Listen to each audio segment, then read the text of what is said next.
Hello everyone, welcome back to my channel. Chicken పచ్చడి అండి. చేసుకోవడం చాలా సింపుల్. నేను బోన్స్తో చేసుకున్నాను. ఇందులో బోన్ సపరేట్ చేసి పెట్టుకున్నాను. డీప్ ఫ్రై చేయడానికి అన్నీ ఒకేసారి వేస్తే బోన్స్ ఉన్నవి కొద్దిగా లేట్గా ఫ్రై అవుతాయి. అందుకనేసి ఫస్ట్ బోన్లెస్ వేసి ఫ్రై చేసుకుంటున్నాను. ఇలా మీడియం టు లో ఫ్లేమ్ పెడుతూ ఫ్రై చేసుకోవాలండి. ఆయిల్లో అంతా ఇలా కలుపుతూ ఫ్రై చేసుకోవాలి, అడుగు అంటనివ్వద్దు. ఇప్పుడు వీటిలోకి కావాల్సిన మసాలా ప్రిపేర్ చేసుకుందాం. కావాల్సినవన్నీ ఇవే అండి: హోల్ గరం మసాలా, అలాగే జీలకర్ర, మెంతులు, ఆవాలు, ధనియాలు, ఇలైచి, లవంగాలు, సాజీరా, దాల్చిన చెక్క, మిరియాలు ఉంటే వేసుకోండి, లేదంటే వదిలేయండి. ఇవన్నీ ఇలా కొద్దిగా రోస్ట్ చేసుకొని పౌడర్ లాగా చేసి పెట్టుకోవాలి. అలాగే ఒక గుప్పెడన్ని వెల్లుల్లిపాయలు రోట్లో వేసి కచ్చాపచ్చాగా దంచి పెట్టుకోవాలి. ఇవి ఫ్రై అయ్యండి, ఈ కలర్ వస్తే సరిపోతుంది.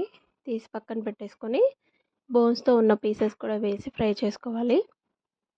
2 నిమ్మకాయలు ఈ సైజు ఉన్నవి తీసుకున్నాను. కేజీ చికెన్కి. బోన్స్తో ఉన్న పీసెస్ కూడా ఫ్రై అయ్యాయి, పక్కన పెట్టేసుకొని ఇప్పుడు అదే ప్యాన్లో ఇంకొద్దిగా ఆయిల్ వేసుకొని జీలకర్ర, ఆవాలు, ఎండుమిర్చి, మనం దంచి పెట్టుకున్న వెల్లుల్లిపాయ పేస్ట్ వేసుకొని లో ఫ్లేమ్లో ప్రాసెస్ అంతా చేసుకోవాలండి, మాడిపోతుంది లేకుంటే. ఇప్పుడు అందులోకి కారం వేసుకోవాలి. నేను 1 కేజీకి ఈ కప్పు నిండా కారం వేస్తున్నాను. అలాగే అదే కప్పుతో 3/4 కప్పు ఉప్పు వేసుకున్నాను. కొద్దిగా పసుపు, మనం గ్రైండ్ చేసి పెట్టుకున్న పౌడర్ మొత్తం వేసేసుకున్నాను. ఇవన్నీ వేసిన తర్వాత ఒకసారి కలిపేసుకోవాలి. ఇలా అంతా బాగా కలిసేలాగా కలిపేసుకొని మనం ఫ్రై చేసుకున్న చికెన్ వేసేసుకొని స్టవ్ ఆఫ్ చేసి కలిపేసుకోవాలి. చాలా టేస్టీగా ఉంటుందండి. ఇలా అంతా కలిపిన తర్వాత పూర్తిగా చల్లారాలండి. చల్లారిన తర్వాత మనము నిమ్మకాయ రసం తీసి పెట్టుకున్నాం కదా, అది వేసుకోవాలి.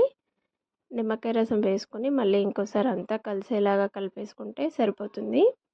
ఆయిల్ ఏమైనా తక్కువ ఉంటే ఇంకొద్దిగా వేడి చేసి వేసుకోవచ్చు, లేదు అంటే నెక్స్ట్ డే వరకు ఆయిల్ అయితే వస్తుంది. నా వీడియో కనుక నచ్చితే ప్లీజ్ లైక్ చేయండి, షేర్ చేయండి, సబ్స్క్రైబ్ చేసుకోండి. అలాగే సబ్స్క్రైబ్ చేసుకున్న వాళ్ళందరికీ థ్యాంక్ యూ సో మచ్.